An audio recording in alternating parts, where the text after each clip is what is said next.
I mean, I feel sorry for Chris, because he's really not the person Don't feel sorry. who should be here. You know. Please don't feel sorry. The editors of the decent papers, and I regard the Independent and the Guardian as really the two decent papers, are always the people who turn up to these events. Yeah. And never the people who really should be there. We do because we care, but yes, precisely. But let me bring up another point. Mike's brought up this business of intrusiveness. The point I'd like to bring up is the point about accuracy, because as I'm sure you know, the vast majority of complaints to the PCC are not about privacy, they're about accuracy. And, you know, Clause 1 of the PCC Code, which is about accuracy and says that fact and comment should be clearly distinguished from one another, is traduced and trampled over and spat on, frankly, every single day in the vast majority of papers. Not the Independent, obviously, not the Guardian. I'm not sure about the other broadsheets, personally. And I've actually tried to complain on 2 occasions to the PCC about this business of accuracy, and have met with just a wall of kind of sophistry and obstruction. And, you know, I spent a great deal of my life, some of it with James Curran, actually writing about distortions in the press. James and I did a book on the way in which the left is represented in the press. I've done a book recently on the way in which Muslims are represented in the press. The papers that crop up over and over and over again in our work are not the Guardian and the Independent. They're the other obvious ones, including, by the way, the Telegraph, which looms very large indeed in these matters. And these are matters which really do have to be addressed. And I'll just say that, in conclusion, if anybody's interested in looking at just how dreadful press standards of accuracy are, go onto the internet and have a look at the 30 or 40 page analysis of the myth of Winterval, which had just been put up there after Phillips. Wasn't in the Independent. No, absolutely. Jonathan Hayward from English Penn, thank you. I mean, at Penn, the last 2 or 3 years now, we've been very involved trying to get reforms to libel law, and Angela mentioned the chilling effect that libel has, not just on the press, but on all sorts of individual defendants, scientists, medical researchers, authors, book publishers, and so on. I think part of the reality of the modern media, if you think about media law and media regulation, that doesn't factor in those many kinds of individual players and citizen journalists, then that's one problem. But on libel, there is now a government bill in the offing, there's some work to be done, but the law is likely to improve within the next year or so. But the huge problem that will remain, even with strengthened public interest defences to libel, is the inequity of arms, the imbalance of arms between very wealthy claimants and very poor defendants, or vice versa, very well-resourced media defendants and very impecunious claimants. And you don't deal with that through substantive reforms to the law, you deal with that through reforms to the procedure and the costs regime. So we've been doing some serious research into mediation, early neutral evaluation, and other forms of alternative dispute resolution to take some of that chill out of libel. And we're very keen on mediation. We're very interested to see if a reformed PCC might be the vehicle for some of that mediative work. But there's still the problem of costs. I mean, there's still, you can't make it mandatory. Every bit of consultation we've done, everyone we've spoken to says you can't make mediation mandatory. You can't make a voluntary adjudication mandatory because it interferes with Article 6, with the right of access to justice. So if you think that this regulator, whether it covers simply the conventional press or whether it has a much broader remit, will take the chill out of libel by hearing those cases, I'm not entirely sure that it will. I'm not sure we've quite found the answer yet to that one. There's a slightly related point, which is simply I noticed that you sort of quite slightly buried away right at the end of this section.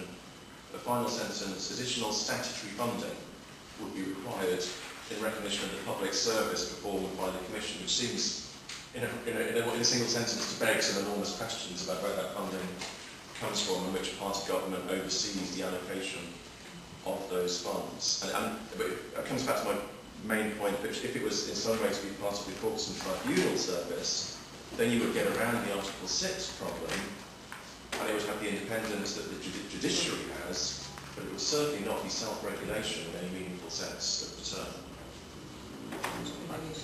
I think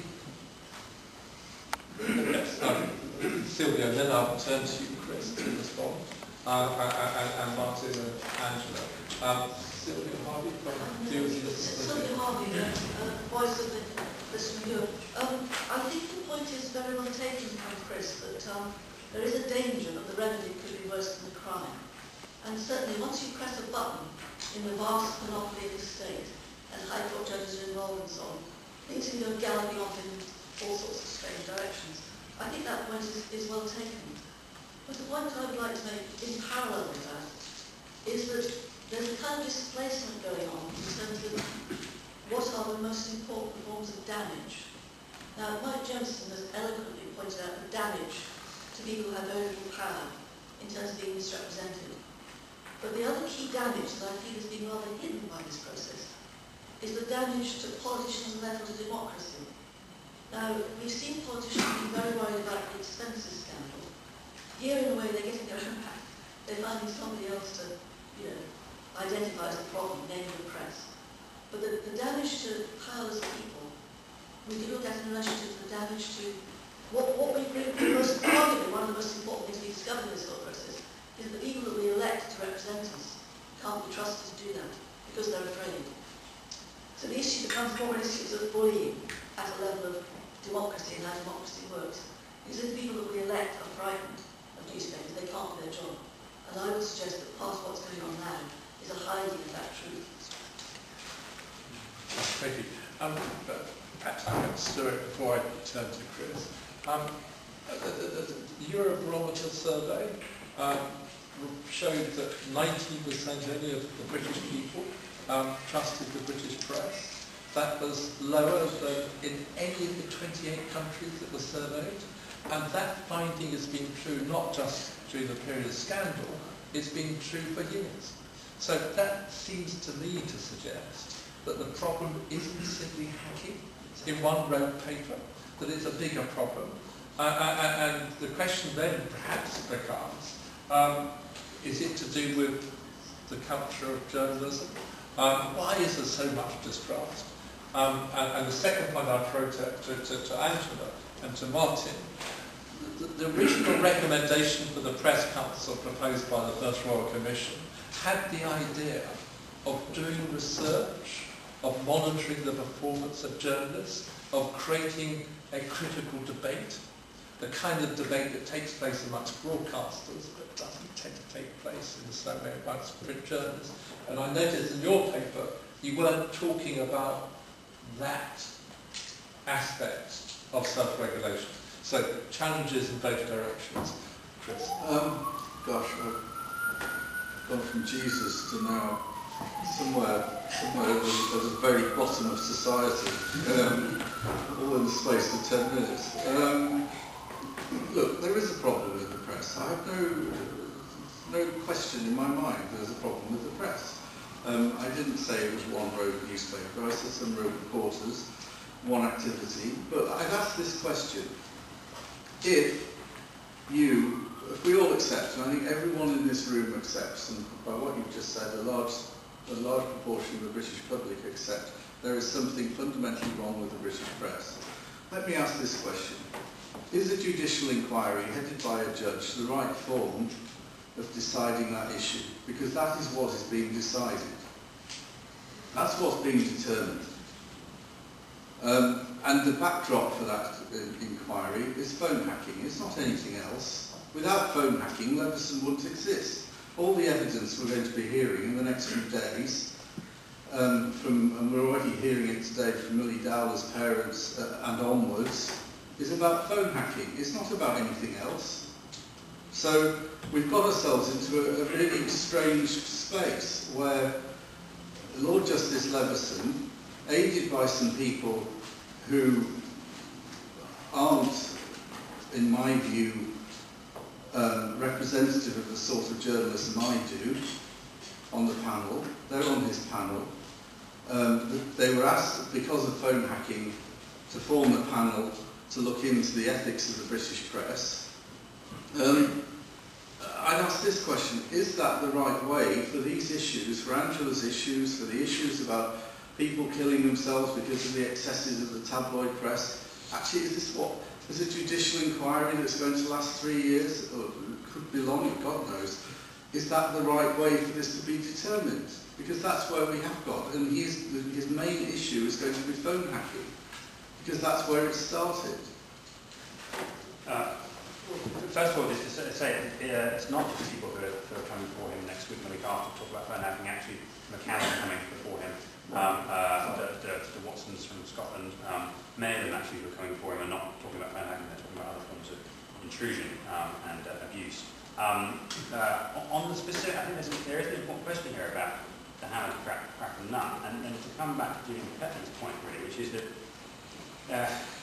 difficulty you have, very, very micro scale. In the last couple of months, I and others have been trying to get maybe around the table, including people from other newspapers elsewhere. It's been incredibly hard, really, really hard, just to get them around the table. And that's historically always been the way. I studied the 47-49 Commission, I've looked at the 61-62 Commission, I've looked at the 73 to 77 Commission, the cow cut. Use the microphone. Sorry, the cow cut here.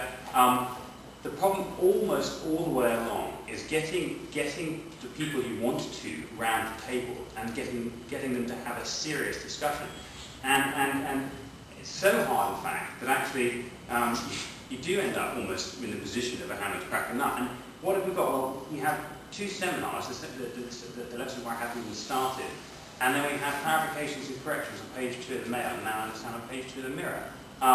Now, I may be a cynic, but I just don't think that would have happened in other circumstances. I don't think had you had a very gentle, I mean, it didn't. I mean, we had select committees in 2003, 2007, 2009, and what's happened with the select committees, there hasn't been any change in behaviour. In fact, quite the opposite. We've seen that news organisations lying to select committees and to Parliament. So I mean, I take the point about hammer to crack a nut, but that's because of, in many ways, the repetitive, ongoing refusal to engage and to change behaviour on the basis of many, many other attempts to do so. Okay, I teach journalists who are going to go out into the world to try and operate as journalists. And what I have to say to them every year is, we will teach you how to do things properly. We will talk to you about what is ethical, but we have to warn you that when you go out there, the situation is going to be very difficult for you, because the demands that will be made on you will be entirely different. And I think it's really important to put that in the foreground, that actually this affects young people who are going into the industry and who are being trained once they get there to forget their morals and become unethical. But I want to repeat that it is not on every paper. You know that. And I would absolutely agree with you, Chris, this is not the right way. Why is it so difficult for the editors of the ethical press to get together and say, actually, we don't agree with this stuff? Alan Rushbridger made a little attempt at it in the late 1990s and was just completely ostracised by everybody else and shut up for the next, 15 years or something. He has begun to speak again. But I find it very difficult to understand. I mean, Chris, I know that your paper doesn't do this stuff. I know that the Guardian doesn't do this stuff. And I would, although I see people looking appalled at the idea, I would actually put the Times into that bag. I think that generally speaking, most people working on the Times do not want to do that stuff either and are under less pressure to do so. I would agree that things are different on the Telegraph. They have been different since it was taken over by the Barclay brothers, since large swathes of journalists at the Telegraph, as we all know, have been forced out because of the change of direction. I've interviewed a number of them. They were not very happy about it. No, this isn't the right way. The right way would be for the editors who really do care about ethics to actually get together and say, we believe that things can be done differently. I've never been able to understand why the editors don't stand up and say, actually we're different from the tabloids. I don't understand it. I don't understand it. It's as though they too are running, afraid of being seen to be kind of uncool, not sufficiently popular, not quite down with the kids. I mean, what is it? That's a challenge to